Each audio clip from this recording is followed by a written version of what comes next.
आप सभी विश्वासियों को यीशु सच्ची आकांक्षा के इस भाग में आप सभी का स्वागत है, जहाँ सुसमाचार के माध्यम से प्रभु यीशु हम सभी को अनंत जीवन प्रदान करते हैं। आज का सुसमाचार सन लूकस के अध्याय 5 वाक्यांश 27 से 32 से लिया गया है। क्रिस्त में प्यारे विश्वासियों, आज के सुसमाचार में हम देखते हैं कि प्रभु यीशु बाहर निकलते हैं और वे लेवी नामक नाकेदार को चुंगी घर में बैठा हुआ पाते हैं और उससे कहते हैं, मेरे पीछे चले आओ। कहने का तात्पर्य है कि प्रभु यीशु क्रिस्त लेवी को, जो चुंगी घर में बैठा था, उसे अपने अनुयायी के रूप में चुन लेते हैं, उसे अपने शिष्य के रूप में चुन लेते हैं।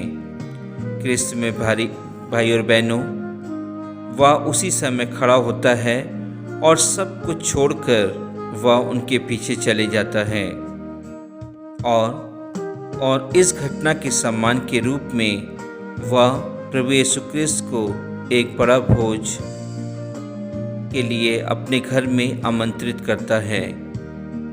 उस भोज में कई और लोग भी आते हैं, कई अतिथि आते हैं और एक साथ बैठकर भोजन करते हैं। वहाँ पर कुछ फरीसी और शास्त्री भी होते हैं, जो उन सभी को देखकर भुनभुनाने लगते हैं और शिष्यों से कहते हैं कि तुम लोग नाकेदारों और पापियों के साथ क्यों खाते पीते हो। प्रभु यीशु क्रिस्त सब कुछ जानते थे, उनकी मनोदशा को वो पहचान जाते हैं और वे जवाब देते हैं, निरोगों को नहीं, रोगियों को वैद्य की ज़रूरत होती है।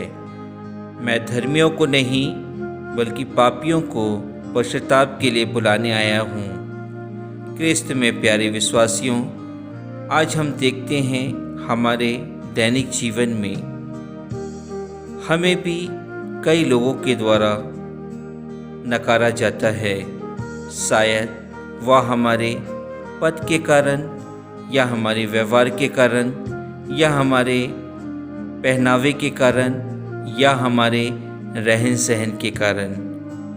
उसी प्रकार यहूदी लोग कुछ लोगों को पापी कहकर उनकी निंदा करते थे और उनके साथ कुछ संबंध नहीं रखते थे, बल्कि वह अपनी प्रथा के अनुसार उस पापी को उनके पाप के आधार पर दंड देते थे। यदि किसी व्यक्ति ने चोरी किया है तो वे उनके हाथों को काट देते थे। यदि किसी ने किसी को गाली दिया है तो वह उनकी जबान को काट देते थे, और यदि किसी ने उनसे ऊंचे बढ़कर बात किया है या अपने आप को बड़ा बनाया है तो वे उनका सर काट देते थे। और जो स्त्री या पुरुष व्यभिचार करते थे तो वे उन्हें पत्थरों से मार देते थे। इस प्रकार की घटना को प्रभु यीशु क्रिस्त ने अपने कार्यों के माध्यम से रोका।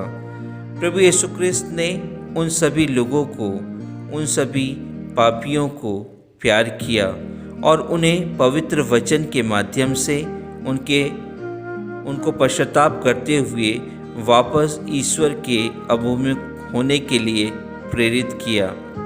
प्रभु यीशु क्रिस्त पाप से घृणा करते थे, लेकिन वे पापियों को प्यार करते थे। क्रिस्त में प्यारे भाई और बहनों, हम जानते हैं कि जब प्रभु यीशु क्रिस्त सूली पर थे, उस समय भी, उस अंतिम समय में भी उन्होंने अपने साथ क्रूसित 2 कैदियों में से एक के पापों को क्षमा किया, और फलस्वरूप यह हुआ कि वह कैदी उसी रात को प्रभु यीशु क्रिस्त के साथ स्वर्गराज में प्रवेश करता है।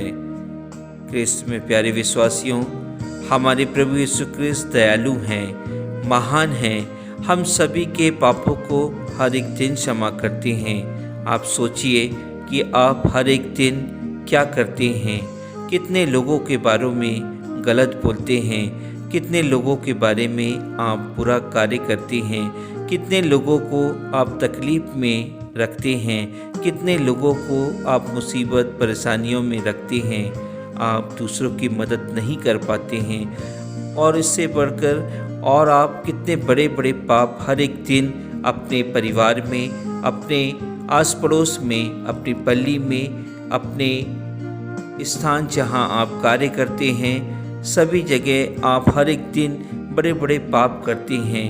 लेकिन उसके बाद भी हमारे प्रभु यीशु ख्रिस्त हमारे हर एक पापों को क्षमा कर देते हैं, हमारा सर्वनाश नहीं करते हैं। जिस प्रकार पुरानी प्रथा में थी उस प्रकार प्रभु यीशु कुछ भी नहीं करते हैं, हमें दंड भी नहीं देते हैं, हमसे प्यार करते हैं और हमसे यही कहते हैं कि तुम फिर से पाप ना करो।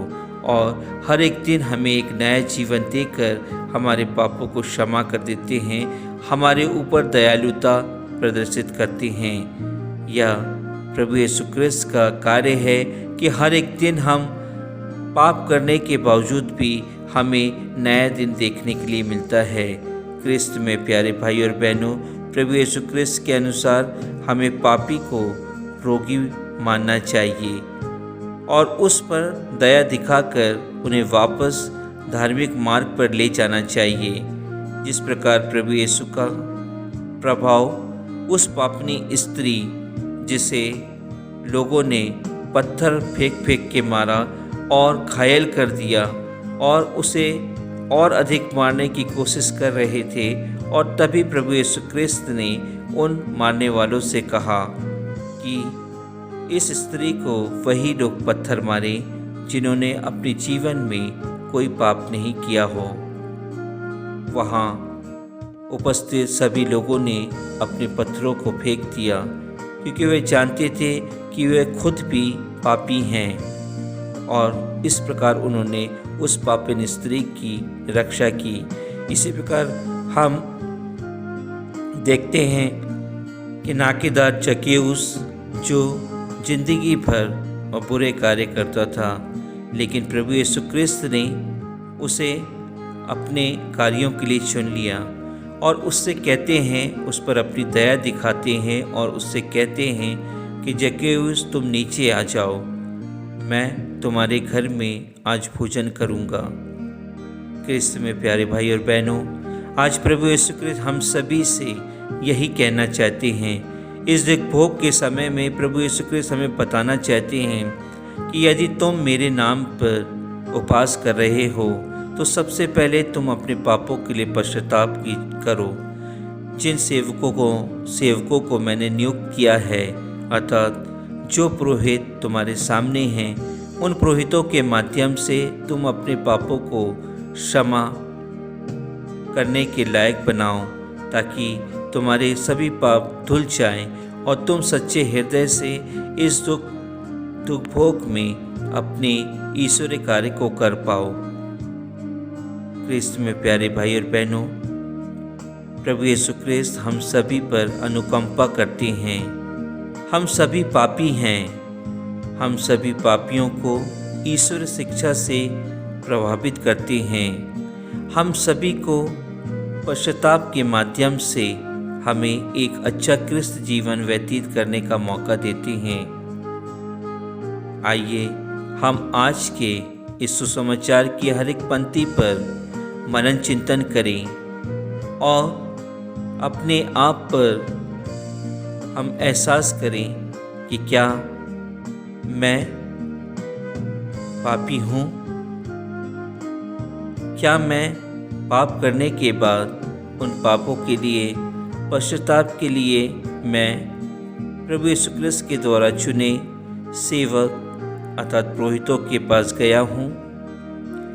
यदि हमने अपने पापों के लिए पश्चाताप नहीं किया है तो ख्रिस्त में प्यारे भाई और बहनों, यह समय है कि जब हम अपने सभी पापों के लिए, अपने पूर्वजों के सभी पापों के लिए, अपने परिवार वालों के सभी पापों के लिए, अपने पल्ली में जितने भी लोग हैं उन सभी के पापों के लिए हम पश्चाताप मांगने चाहें, ताकि सभी लोग अपने पापों से मुक्त हो सकें और प्रभु यीशु ख्रिस्त का दर्शन कर सकें। आमीन।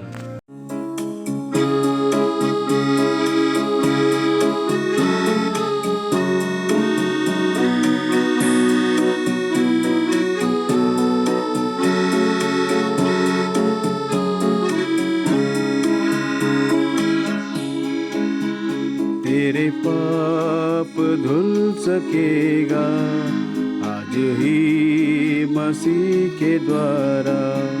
तेरे पाप धुल सकेंगे आज ही मसीह के द्वारा। सिर्फ एक नजर मिटा के देख ले लहू की धारा। सिर्फ एक नजर उठाकर देख ले लहू की धारा। तेरे पाप धुल सकेंगे आज ही मसीह के द्वारा। तेरी कोशिशें से बदले क्या पता तुझे मिला है। तेरी कोशिशें के बदले क्या पता तुझे मिला है। जिंदगी खुशी से भर दे कोई ऐसा सिलसिला है। तुझे कुछ न दे सकेगा तेरे भाग्य का सितारा। तुझे कुछ न दे सकेगा तेरे भाग्य का सितारा।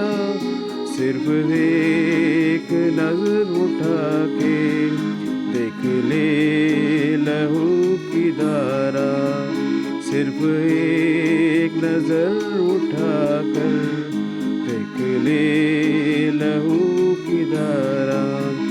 तेरे पाप धुल सकेंगे आज ही मसीह के द्वारा।